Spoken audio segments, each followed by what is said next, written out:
untuk farming. Jadi kita lihat Opi apakah nge-ban ke arah Karin. Tapi tampaknya enggak, mereka nge-ban ke arah Groknya. Karena dari Rebellion sini juga mereka belum punya hero yang bisa ngasih efek CC ya. Baru ke arah efek slowing aja, damage. Jadi mereka bakal butuh sekarang untuk hero yang bisa ngasih efek stop. Sebenarnya Kufra bisa diambil sama teman-teman dari Rebellion sini meskipun belum tahu nih junglernya bakal seperti apa. Apakah bakal optimal dengan adanya bouncing ball nantinya. Soalnya kalau dilepas juga bahaya nanti. Bisa diamankan sama OP Pegasus juga. Iya, ini sebenarnya Kufra bagus. Kalau mereka nggak mau ngambil Rom, mereka mau ngamanin gold lane-nya dulu. Beatrix, oke. Mereka nggak mau ngambil ke arah Kari. Tampaknya mereka mau, oke, nggak apa-apa kita main yang scaling dari awalnya juga udah kuat aja. Dan tapi udah di pick sekali masih 0% juga sebenarnya ya. Dari Beatrixnya belum mengambil ada buah yang positif. Opi lawan kayak gini. Wow. Cuman enak sih ngambil Berat Beatrix. juga nih, Karena iya. kan dia butuh range ya untuk menghindari Harvest Spin atau Final Slash yang bakal ganggu banget juga nantinya. Dan untuk ngincer Carapace bakal lebih mudah dengan Reynars nantinya jika ngebawa Beatrix. Opi, ini menjadi pilihan mereka. Apakah akan langsung digeser nih dari Akainya atau Arlotnya mau ditaruh di area Rom? Which is aku setuju lumayan kalau misalnya Arlot di area Rom. Dan jawabannya Moskov bersama Hellcat. Wah, tadi Wah. mainnya gelap-gelapan tampaknya di sini Opi ya. Di game yang kedua kali ini Hellcat akan muncul 2 kali di pick masih 100%. Waduh. Positif banget trennya, akankah stay atau tidak. Ini Rebellion makanannya banyak banget nih Hellcat. Kalau dilihat bisa makan Yves, bisa makan Beatrix. Kalau Fanny-nya nggak hati-hati atau posisinya nggak enak, itu bisa dimakan juga. Dan yang paling penting dia bisa nge-cancel pergerakan dari seorang Fanny. Bayangin kan lagi terbang pakai steel cable enak-enak mati lampu. Bingung. Kejedot lah dia nanti. Bingung, wah. Nah, oke, tapi masih ada pilihan dari Rebellion Sinai dan Natalia. Oke, mau sama-sama main secara sembunyi-sembunyi. Nggak masalah. Dan ternyata Akanya bakal digeser ke area room ya.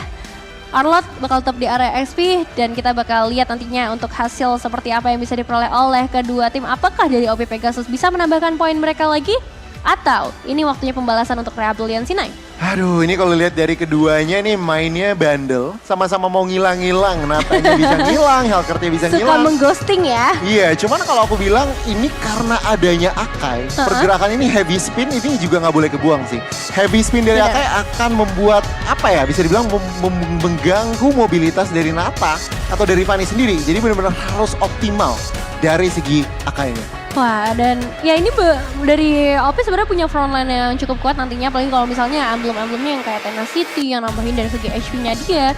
Itu bakal makin impactful dan yang semoga sih bisa ngurangin cooldown dari Harvest Spin. Karena bakal cukup lama. Tapi langsung saja kita masuk ke dalam game yang kedua antara Rebellion Sinai menghadapi OP Pegasus di game yang kedua Best of 3 series. Yes. Balik lagi pertanyaannya, akankah 1-1 atau 2-0? Lihat dari segi spellnya dulu, di sini tampaknya Vars atau Barzi kurang, ya bisa dibilang meskipun crowd control yang cukup minim dari sisi kanan, mereka dia tetap lebih pede mengambil ke arah Purify dan lihat agresinya. Udah terpaksa menggunakan Wings by Wings. Iya, meskipun masih ada flicker, ada sprint juga ya yang bisa diamankan oleh seorang Barzi, tapi ada satu pertimbangan yang ngebuat dia akhirnya menggunakan Purify tentu nanti untuk menghindarkan efek-efek stop ya yang bisa diberikan oleh Rebellion Sinai. Kalau ngeliat dari sisi gold lane-nya, Moskov dan juga Beatrix, Moskov bakal butuh waktu untuk nantinya bisa benar-benar grow, bisa ngasih attack speed yang tinggi dan juga critical hit. Sedangkan untuk Beatrix, dia dari awal itu udah mulai bisa ngasih damage. Apalagi dengan senjata yang fleksibel banget dari segi range-nya, itu bakal lebih mudah untuk seorang Beatrix. Maka dari OP, mereka butuh adanya sedikit baby step mungkin di area bottom lane. Mungkin. Karena balik lagi ya, Moskov early game-nya cukup lemah. Apalagi kalau kita head to head dengan seorang Muay yang menggunakan Beatrix ini.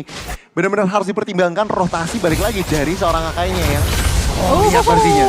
Damage-nya sakit banget dan Barzi menjadi korban pertama di game kali ini berbuat presented by KFC. Bahkan dari seorang Rio pun masih coba memberikan damage. Mati lampu di Thunderbolts. Dari seorang game memberikan pembalasan yang worth it banget. Rio sebagai jungler yang harus tumbang di bawah 2 menit yang pertama. Wow, kompensasi yang cukup maksimal dilakukan oleh teman-teman dari OP dan lihat head to headnya sakit juga sih sebenarnya Masako dan Wijanarko bandel banget. Oke, Wijanarko bakal coba untuk memberikan damage yang maksimal supaya Moai bisa ngedapetin sedikit space yang lebih leluasa lagi. Turtle sudah mulai muncul, entah kali ini siapa yang akan melakukan setup terlebih dahulu, apakah dari OP seperti di game-game sebelumnya berdasarkan statistik mereka, atau ini waktunya untuk Rebellion Sinai memberikan satu perlawanan dengan Natalia yang mereka bawa juga. Ini harusnya bisa ngasih efek of surprise lebih banyak, tapi masalahnya sekarang Wijanarko yang ada efek kejut final splash di combo dengan Harvest Spin hilang sudah dalam sekejap. Wijanarko nggak bisa punya kesempatan yang banyak dalam perebutan ke area turtle-nya. RJ udah mulai ditetesin dan harusnya bisa saja hilang, tapi dia masih punya beberapa efek escape yang ngebuat dia akhirnya bisa selamat lagi. Wow, luar biasa escape yang dilakukan oleh seorang Arlott barusan. Tapi tampaknya untuk dari segi netral objektifnya belum berhasil ada yang komit. Pelan-pelan lagi, temponya diturunin lagi. Dan ya ini benar-benar bagus dari kedua tim. Mirip seperti di game yang pertama ya. Dari segi ekonominya cukup mirip. Tapi ini cukup agresif karena skornya baru 3 menit berjalan udah 2-1. Ini mereka nggak boleh bengong sih di game kali ini. Bener. Karena banyak banget efek kejutan yang bisa diberikan. Bukan cuma dari Rebellion Sinai dengan Natalianya ya. Tapi dari OP pun ketika mereka ngebawa health card. Dark Knight Pulse ini menjadi salah satu yang harus paling diwaspadai nantinya.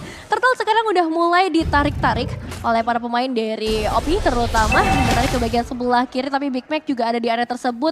Informasi bisa dapatkan dengan baik dan mungkin untuk game kali ini bakal hanya ada 2 turtle kalau misalnya kita ngelihat adanya extend time yang dilakukan oleh kedua tim dari tadi.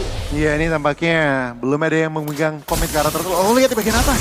Rio udah mulai mengeluarkan control dan juga skill kabel, tapi RT mencoba menggocek tapi gak bisa. Terlalu banyak damage yang masuk dari 2 pemain Rebellion Sinai. Space sudah tercipta kali ini. Di bagian bottom lane pun mereka bakal coba pertukaran dan lagi-lagi real world manipulation menjadi satu malapetaka di game kali ini. Hilang sudah seorang Masako meskipun ada pertukaran dari seorang GB di area turtle. Ya, sedikit kompensasi lagi dan lagi. Sama seperti game yang pertama, Rebellion Sinai belum mendapatkan turtle dan lihat dari segi talentnya. Ini quantum charge dari kedua gold lanernya, dari segi marksman-nya. Malskop dan juga Beatrix ya, kenapa? Mereka butuh movement speed dan juga restore HP tampaknya. Bahkan mirip, ya kan? Beatrixnya ngambil tenacity, Malskopnya juga ngambil tenacity. Yang berbeda adalah di yang skill atau talent pertamanya. Swift diambil oleh Masako. Kenapa dia butuh attack speed lebih sebagai Moskov. Attack speed dan juga Inspire ini bisa jadi krusial banget. Sementara kalau misalkan dari segi Beatrixnya dia ngambil movement speed aja. Wah, ini emblem yang tepat banget sih untuk seorang Moskov ya dari Masako. Karena itu bakal sakit banget nanti rasanya. Dan dia tinggal nge-build berarti ke arah item-item yang ngasih critical ataupun physical damage juga nantinya. Sementara untuk kedua mid laner pun mereka nggak terlalu berbeda jauh ya. Bedanya di Injure Rage dan juga Lethal Ignition yang kali ini bakal memberikan efek yang berbeda. Untuk seorang Barzi ketika dia ngasih damage sampai 3 kali lebih, itu bakal ngasih efek burning juga nantinya ke arah para pemain Rebellion Sinai. Jadi targeting sambil efeknya ini harus difokuskan ke arah satu pemain untuk bisa ngedapetin efek yang lebih. Masako di area laning ternyata bisa dibilang dia yang udah mulai memberikan pressure lebih. Ini kalau kita ngomongin EXP-nya juga di sini, Arlott cukup menarik. Dia ngambil yang 5 adaptive penetration, ambil Rapture. Yeah. Kalau aku nggak tahu ya, aku sih lebih prefer dia lebih mengambil Swift. Cuman siapa tahu lebih efektif, kita nggak tahu. Karena 5 adaptive penetration terlihat kecil sebenarnya. Sama aja untuk Arlott. Apalagi ya yang harusnya sebenarnya melakukan gelaran defense, tapi sekarang untuk alternatif udah mulai dicicil. Masako memaksa secara langsung dan Federal Strike sudah dibuka. Wijanarko melarikan diri tapi masih ada seorang Mueza yang mencoba menahan dan heal up sudah. Dalam sekejap Parsi mendapatkan sebuah eliminasi. Steel Cable sudah datang dari seorang Rio. Cutthroat langsung menuju ke arah Mueza. Satu pertukaran Wijanarko dengan Mueza. Kedua roamer ya masih adil. Tapi ingat, OP berhasil mendapatkan menumbangkan turret di bagian bawah. Jadi sebenarnya dari segi trade itu masih menguntungkan ke arah OP. Jadi pelan-pelan tapi Rebellion Sinai ini nggak bisa bilang terlepas kendali. Lihat, triple buff-nya udah mulai diinvasi. Dan ya nggak ada retribution. Dan untuk saat ini Fanny gak ada purple buff.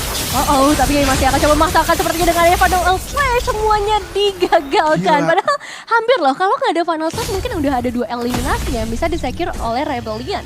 Gila sih, ini benar-benar luar biasa banget pertarungannya di game yang kedua kali ini. Oh, di area bawah 2 lawan 1. Masih ada flicker sih Herald, kita lihat. Oh, ini dia. Satu serangan dari seorang Wijanarko masih coba dibalas dari Final Slash lagi-lagi menyelamatkan seorang RC, tapi masalahnya dengan 3 pemain. RC tetap harus hilang dan Rebellion punya kesempatan untuk dapetin satu outer turret, namun GB hadir untuk melakukan sebuah pertukaran satu movement yang bagus. Oh, di sini lagi kita melihat bagaimana seorang Rio nge-trigger satu Harvest Spin. Itu ultimate yang cukup mahal dan manipulation dari seorang Moe ditambah dengan adanya satu real world manipulation, gak bisa kemana-mana. Tertarik sudah seorang GB ke area base. Setup yang bagus banget dari Moe dan juga Walker, di mana tadi dipaksa Helkernya udah loncat dan tentunya masih di area real world manipulation ya, tidak bisa kemana-mana lagi, dan kali ini akan menjadi turtle yang gratis untuk Opi.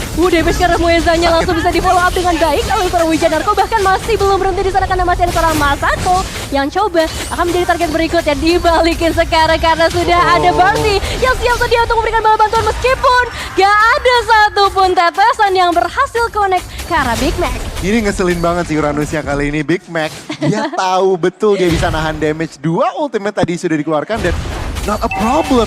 Untuk saat ini teman-teman dari OP pelan-pelan. Damage-nya GB.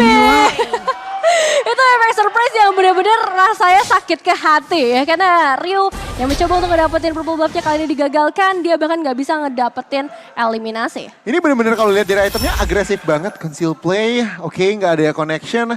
Helkertnya, dia dari DHS item pertama, dia langsung Malefic. Dia mau langsung ambil persentase physical attack yang sebenarnya lebih efektif di late game, tapi nggak masalah, dia lagi owning dan dia pede banget nih, udah masuk mid game dan maksa fight. Oke, lagi-lagi ada Final Slash dari seorang RZ kali ini menahan beberapa pemain, tapi lagi-lagi Feather Ice Tag dari seorang Barty belum terlalu optimal. Rebellion ini setidaknya udah kehilangan satu inner turret lagi dengan pergerakan yang dilakukan oleh OP Pegasus. Dan sekarang Mueza harus mencoba untuk melarikan diri, gak bisa seharusnya dengan adanya Harvest masih ada Nibiru Machine yang bisa connect Final Slash. RC selalu memberikan kejutan untuk para pemain dari Rebellion ini sehingga ada pertukaran setidaknya ke arah seorang Moe. Dan Rio bisa melakukan sebuah trade yang adil kali ini dengan adanya RC yang tumbang. Wah, 2 melawan 1, dia 2 tuker 1 di sini Nevin. Bukan hal yang baik sebenarnya untuk teman-teman dari OP, agak sedikit kerugian tadi, overcommit sebenarnya. Dan kalau aku ngeliat bagus banget build dari teman-teman dari OP. Kenapa? 2 dominance ice langsung diamankan, yang berarti Big Mac Uranusnya nggak bisa terlalu owning. Ini benar-benar Big Mac-nya harus bisa, nggak bisa terlalu birahi lah, tahan dulu. Karena kalau nggak ada dominance ice atau satu aja yang dominance ice, itu masih bisa dieksploitasi, dan kali ini mereka masih mau bandel, pelan-pelan coba invasi. Purple buff dari seorang Fanny, akankah berhasil? Tampaknya kalau dari segi rotasi agak sedikit terlambat. Iya, Mueza juga udah ngebuka Harvest Spin-nya, tapi kali ini ada yang terjebak. Wijanarko nggak bisa kemana-mana lagi seharusnya dengan adanya satu tusukan terakhir yang diberikan oleh seorang RC. Tapi tenang, masih ada reward manipulation dari seorang Walker FP. Mueza nggak boleh terlalu terburu-buru, bahkan RC pun harus segera melarikan diri dengan adanya resource yang dia miliki. Wijanarko tapi pada akhirnya tetap harus tumbang. Kehilangan satu pemain bakal jadi hal yang cukup berpengaruh untuk Rebellion Sinai mempertahankan objektif mereka. Ini bagus banget dari kedua tim masih. Ini udah masuk ke mid game, OTW late game. Dan masih bisa, siapapun yang menang, it's anyway, anybody's game gitu. Masih bisa kiri, masih bisa kanan. Dan kenapa? Karena pressure yang mereka lakukan itu juga sebenarnya penuh kalkulasi. Di sini kita lihat Wijanarko agak sedikit susah bergerak. Udah masuk mid game misalnya. Dimana tentunya teman-teman dari OP udah bisa mulai pegang bush, udah bisa mulai pegang map. Jadi efek surprise yang diberikan oleh Wijanarko ini agak sedikit kurang. Tapi pelan-pelan, tapi pasti di sini tampaknya Rebellion Sinai nggak boleh sembarangan defense. 2 melawan 1.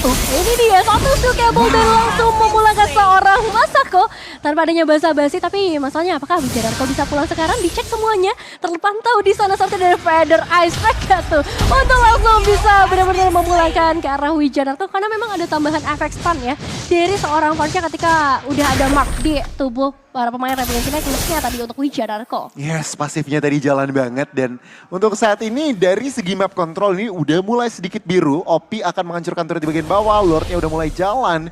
Teman-teman dari Rebellion Sinai kali ini tidak seperti di game pertama, ada high groundnya. Jadi untuk saat ini dengan Lord pertama mestinya tidak terlalu rugi. Hanya saja tentunya tier 1 dan tier 2 turretnya harus hilang. Mereka tinggal tersisa base turretnya saja. Tapi dengan adanya Fanny ini mungkin udah saatnya sih di sini nanti. Udah saatnya split push. Iya, udah saatnya ya. Pergantian posisi atau tugas untuk seorang Rio-nya supaya bisa manage wave minionnya dengan lebih baik lagi. Dan di menit yang ke-12 bahkan belum nyampe ya, dengan kehilangan 3 inner turret munculnya akan sangat mahal, apalagi Opti. Dari tadi kalau ngeliat itemization mereka tuh udah langsung ke arah penetrasi. Jadi Big Mac kalau misalnya tertangkap nantinya dengan Heavy Spin itu bisa langsung di knockdown dengan sangat amat cepat. Apalagi kalau ngelihat posisi dari para pemain Api Pegasus dan juga Rebellion yang masih mencari-cari nih momentum selanjutnya. Mueza bersama seorang Big Mac ini bakal jadi fight yang terus-menerus terjadi. Cuma masalahnya di sini juga mereka harus restrict dengan adanya Husk Claw dari seorang Moai yang menambahkan lagi HP setiap bisa memberikan damage. Yes. Ini harus dipertimbangkan lagi, tapi ingat karena ada Husk Claw ini akan ada efek dominance ice-nya juga bisa ke-trigger lagi. Jadi harus diperhitungkan juga oleh gak cuma dari sisi OP-nya tapi dari Moai-nya juga. Oke, ada Husk Claw tapi gak bisa terlalu pede karena tentunya life steal-nya akan ke-cap karena ada dominance ice juga dari teman-teman dari OP. Kita lihat 20 detik ke depan akan muncul Lord yang sudah di-enhance, bahkan udah mulai muncul nih defensive item ya kan, bisa dibilang Winter. Ini untuk apa? Untuk setup ke arah Lord fight yang bisa dibilang krusial karena untuk saat ini memang OP bisa dibilang pegang kendali map. Atas lagi jalan mininya. Tapi Rebellion C9 dengan komposisi yang mereka punya ini bisa banget kebalikin keadaan. Caranya gimana? Caranya mereka harus pancing. Gimana ultimate dari Parsanya udah keluar duluan baru bisa paksa fight. Iya, tapi sejujurnya banyak sih yang harus dipaksa. Nggak cuma pada attack, tapi ada Heavy Spin di sini yang paling berpengaruh untuk perebutan objektif karena dia bisa knock out siapapun yang mencoba untuk mendekat. Begitu juga dengan adanya Dark Knight Falls, ini bakal mengacaukan vision dari Rebellion C9. Termasuk dengan adanya seorang Rio yang dia butuh banget vision untuk membuka steel cable-nya. Tapi we will see, apakah benar dari Rebellion C9 bisa melakukan kontes di Lord yang kali ini sudah ter-enhance juga. Powernya bakal cukup besar di posisi mereka belum ngedapetin turret yang banyak, baru ada satu outer turret doang yang ditumbangkan di area bottom lane untuk Rebellion C9. Ya, ini tampaknya Lord Dance yang cukup intens dari kedua tim di sini. Pelan-pelan di atas sudah mulai split push dari seorang Natanya untuk merapihkan bisa dibilang far lane di bagian atas. Tapi Big Mac menjalankan tugasnya kali ini. Darah Lord sudah hit setengah. Kita lihat siapa yang pull ada trigger. Oke, bakal coba untuk dipaksakan kali ini dari seorang Big Mac pun nggak bisa berbuat banyak. Gaping ngebuka Dark dan Pulse-nya mengacak-acak lagi vision dari Rebellion C9 dan Lord has been slain. Presented by KFC untuk Api Pegasus. Cukup textbook yang dilakukan oleh OP, pelan-pelan tapi pasti Rebellion C9 tidak mampu. Belum mendapatkan celahnya untuk benar-benar pull the trigger dan kontes. Tapi nggak masalah, ingat mereka high ground-nya cukup oke dengan ada Beatrix dan juga Giv. Ini bisa banget, mungkin korbanin satu base turret is okay. Cuman tentunya kalau lihat dari segi rotasi ini OP set up untuk push 3 wave. Dan itu yang harus menjadi harus dicari nih jawabannya oleh Rebellion. Gimana cara defense 3 wave yang datang sekaligus. Iya, masih bisa pastinya dengan adanya Beatrix dan juga seorang Yip punya area yang cukup luas, apalagi Moe udah memilih senjata yang tepat untuk nge-clear ke arah wave Lordnya. Tapi Mueza Conceal Play sudah mulai digunakan, belum ada yang bisa terkena dan Lordnya sudah mulai memasuki base dari Rebellion C9 kali ini. Begitu juga dengan RZ yang mencoba untuk nge-clear ke arah wave dari area top lane-nya. Perlahan tapi pasti mereka bakal coba untuk memaksakan, tapi kita bakal melihat juga apa yang akan dilakukan oleh Rebellion C9 dengan defensive high ground yang mereka miliki. Real Women sudah mulai dibuka dan posisi dari seorang Wijadarko yang kebuka membuat Mueza bisa mengeluarkan Heavy Spin-nya. Tapi setelah Heavy Spin ini bakal menjadi mangsa yang masih ada flicker untuk menghindari damage dari seorang Rio. Ini benar-benar defense yang cukup maksimal, bahkan dengan adanya Lord yang udah di-enhance mereka mampu mendefend 3 base turret yang masih tersisa ini. Opi gagal tadi ya, meskipun bisa bilang 2,5 wave. Big Mac bakal jadi satu ancaman yang cukup besar kali ini karena dia masih bisa selamat juga kembali setelah menguras beberapa ultimate atau resource dari para pemain OP Pegasus. Setidaknya dari Rebellion C9 udah mulai berani keluar ya dari zona nyaman mereka yang dari tadi kena pressure terus. Dan memang kalau dari segi line up hero Rebellion C9, mereka bukan tipikal yang bisa ngebuka inisiasi. Mereka bakal bermain secara pick off dengan adanya Natalia, adanya Fanny juga. Dan bermain counterplay aja. Karena ya mereka punya efek slowing yang cukup besar dari seorang Nisha. Tapi untuk initiate, mereka harus nunggu OP Pegasus terlebih dahulu. Iya, ditambah karena mereka, kenapa reaktif? Karena mereka nggak ada crowd control dari sisi komposisi Rebellion C9 gitu. Cuma bisa ada slow effect dari Ice Queen One dan juga dari Yves. Dan sisanya mereka sulit untuk menangkap satu member saja gitu. Jadi mereka benar-benar harus bermain reaktif, harus bermain sabar. Yang penting mereka manipulasi wave dengan sabar. Tetapi lihat ini, pressure yang dilakukan oleh Pi benar-benar bagus banget karena purple buff itu bener-bener jantung dari seorang Fanny. Dan selalu kali ini udah mulai diheras, udah mulai nggak dikasih secara gratis. Ya karena yang mereka cari adalah inisiasi. Moeza bakal selalu ready dengan Harvest Spin-nya di momen yang tepat untuk menculik lagi satu pemain. Karena kalau misalnya satu aja hilang dari Rebellion Sinai, mereka bakal kekurangan satu komposisi yang benar-benar penting tanpa adanya efek sisi yang mereka miliki. Jadi kita akan lihat apakah, purple buff-nya udah diamanin sama seorang GB. Nggak ada harapan lagi untuk seorang Rio yang memang sekarang tugasnya udah mulai bergeser menjadi pembersih minion aja di area wave yang berbeda karena terlalu beresiko juga kalau memaksakan ke arah team fight. Pick off masih bisa asalkan udah ada yang nge-trigger ultimate dari para pemain OP Pegasus, apalagi sekarang Lordnya sudah mulai muncul. Masuk ke arah menit yang ke-17. Ya ini sudah terlihat jelas di mana yang tugasnya clear far lane, roamernya ya di sini Natalianya. Dan itu membuat sedikit fight timpang karena kalau dari show udah bisa pull the trigger untuk fight atau commit Lord. Kita lihat kali ini rotasi setapan jari Ovi. Iya, Big Mac sudah mulai memberikan sedikit gangguan informasi lebih jelas harusnya di Rebellion Sinai, tapi damage dari Birdie dan juga para pemain lainnya ngebuat Big Mac udah kehilangan setengah darah nih. Biru Patient di combo dengan Rio Prediction masih bisa disecure oleh seorang GB dengan retribution yang tepat. Rio pun nggak bisa mendekat sebenarnya ke area Lord tadi, jadi ini bakal menjadi free Lord untuk OP Pegasus. Meskipun belum ter-evolve, tapi damage-nya akan kerasa banget. Iya ini tampaknya mirip sama Lord Take yang sebelumnya ya, di mana Opi cukup pede, cukup nyaman, diganggu-ganggu sedikit saja, tapi dari Rebellion sini balik lagi karena mereka nggak ada hero yang bisa crowd control untuk nangkep. Inisiasinya sangat-sangat sulit dan kita lihat pergerakan dari seorang Wijanarko bandel banget di area belakang, apakah sudah ternotis atau tidak, kita lihat saja defense yang akan dilakukan oleh Rebellion. Ya Lordnya akan langsung masuk, hilang sudah satu base turret di area mid lane, tapi posisi dari seorang Wijanarko yang udah ter-reveal sekarang malahan dia yang harusnya bisa terculik kali dengan lost damage yang masuk dari seorang Moeza. Masih ada Winter Truncheon yang menyelamatkan para pemain dari OP Pegasus meskipun yes, Lordnya bisa diruntuhkan, tapi 5 pemain dari OP Pegasus masih begitu strong dengan seluruh ultimate yang mereka miliki. Renard belum connect sama sekali. Wave yang dari area top lane akan dimaksimalkan untuk mendapatkan satu base turret lagi, dan juga Rio yang bakal coba untuk mencari mangsa berikutnya. Ada banyak banget PR yang harus mereka lakukan untuk saat ini. Tampaknya kita lihat, heavy spin. Udah mulai dibuka lagi, tapi hanya untuk mengusir pergerakan dari seorang Rio nampaknya.